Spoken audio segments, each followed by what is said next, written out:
Samajwadi party को vote देने में हमें मजबूर नहीं होना होगा। अखिलेश यादव एक मुसलमान प्रोफेसर के लिए जो है उसके समर्थन में वो खड़े नहीं हुए।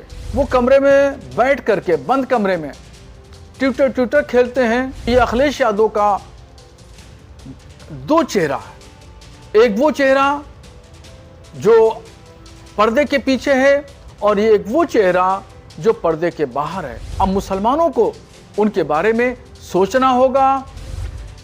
बरेली से दिल्ली और लखनऊ तक एक ही सवाल गूंज रहा है कि आखिर मौलाना शहाबुद्दीन रिजवी को अखिलेश यादव से क्या गिला हो गया। मतलब जरा सोचिए, मौलाना साहब आराम से बैठे थे, पत्रकारों ने बस यूं ही एक हल्का सा सवाल पूछ लिया कि ऑपरेशन सिंदूर और अशोका यूनिवर्सिटी के प्रोफेसर अली खान महमूबाबाद वाली कथित ट्विटर पोस्ट पर, लेकिन जवाब में जो निकला वो सीधा अखिलेश यादव तक जा पहुंचा। और फिर क्या था, तीरे तंज निकल पड़े। मौलाना साहब को सबसे बड़ा दुख ये है कि जब मुस्लिम प्रोफेसर पर ट्विटर पर बवाल मचा तो अखिलेश यादव एक ट्वीट तक नहीं कर पाए। यानी जो बंद कमरे में बैठकर ट्विटर खेलते हैं उन्हें शायद नोटिफिकेशन ही नहीं आया।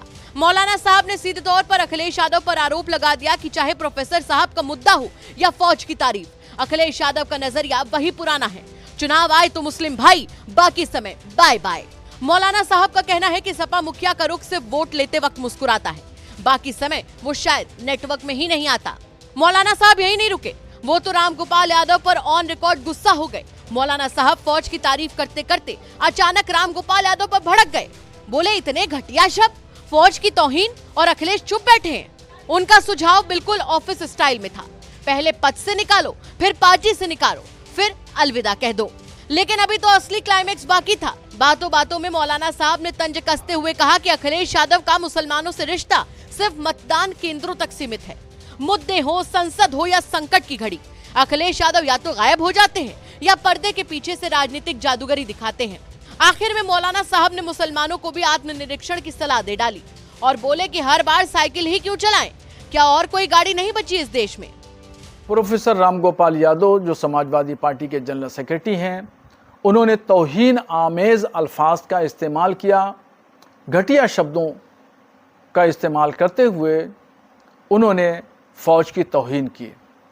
और अब तक जो है वो समाजवादी पार्टी के मुखिया अखिलेश यादव ने प्रोफेसर रामगोपाल यादव को पार्टी से बाहर नहीं किया है, जबकि सबसे पहले ये चाहिए था अखिलेश यादव को कि प्रोफेसर रामगोपाल यादव को जनरल सेक्रेटरीशिप से हटाया जाता और फिर उसके बाद में पार्टी से ही उनको निकाला जाता। और अखिलेश यादव एक मुसलमान प्रोफेसर के लिए जो है उसके समर्थन में वो खड़े नहीं हुए, ना उनकी हमदर्दी जताई। वो दरअसल अखिलेश यादव का जो नज़रिया है वो नज़रिया उनका मुसलमानों का वोट लेना है, मुसलमानों के मसाइल से उनको मतलब नहीं है। उनकी गिरफ्तारी हुई, गिरफ्तारी के बाद में फिर उनकी रिहाई भी हुई, वो पूरा प्रकरण हुआ, मगर अखिलेश यादव इस पूरे प्रकरण से गायब रहे। वो कमरे में बैठ करके बंद कमरे में ट्विटर खेलते हैं।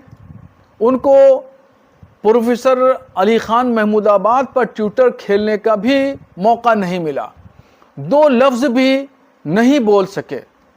अखिलेश यादव की कैसी राजनीति है, वो मुसलमानों के मसाइल से दूर भागते हैं।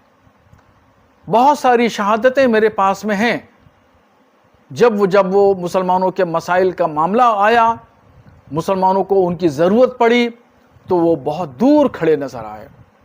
जबकि लोकसभा में और विधानसभा के इलेक्शन के दरमियान दोनों मौक़ों पर मुसलमानों ने झोली भर भर के अखिलेश यादव की पार्टी को वोट दिया, कांग्रेस और सपा के इत्तेहाद को वोट दिया। मगर जब मुसलमानों को ज़रूरत पड़ती है साथ में खड़े होने की, मुसलमानों के आवाज़ बुलंद करने की, चाहे पार्लियामेंट हो या बाहर हो या असेंबली हो, तो सभी जगहों से अखिलेश यादव और उनकी पूरी समाजवादी पार्टी नदारत नज़र आती है, कहीं दूर दूर तक नहीं नज़र आती। तो ये अखिलेश यादव का दो चेहरा है, एक वो चेहरा जो पर्दे के पीछे है और ये एक वो चेहरा जो पर्दे के बाहर है, पर्दे का बाहर वाला चेहरा वो जाहिर करता है। मुसलमानों को लोग लुभाने वाली बातें इलेक्शन के दरमियान उनको याद आती हैं, और जब वो उनकी पार्टी किसी मकाम पे पहुंच जाती है तो फिर पर्दे के पीछे जो एंटी मुस्लिम नज़रिया है उनका, वो सबके सामने जग जाहिर होता है। इसलिए अब मुसलमानों को उनके बारे में सोचना होगा, पुनर्विचार करना होगा, नजरसानी करना होगा, और आइंदा इस सिलसिले में समाजवादी पार्टी को वोट देने में हमें मजबूर नहीं होना होगा, बल्कि हमें एनालिसिस करना पड़ेगा कि विकल्प के तौर पर हम समाजवादी पार्टी के अलावा किसका इंतखाब करें, किसका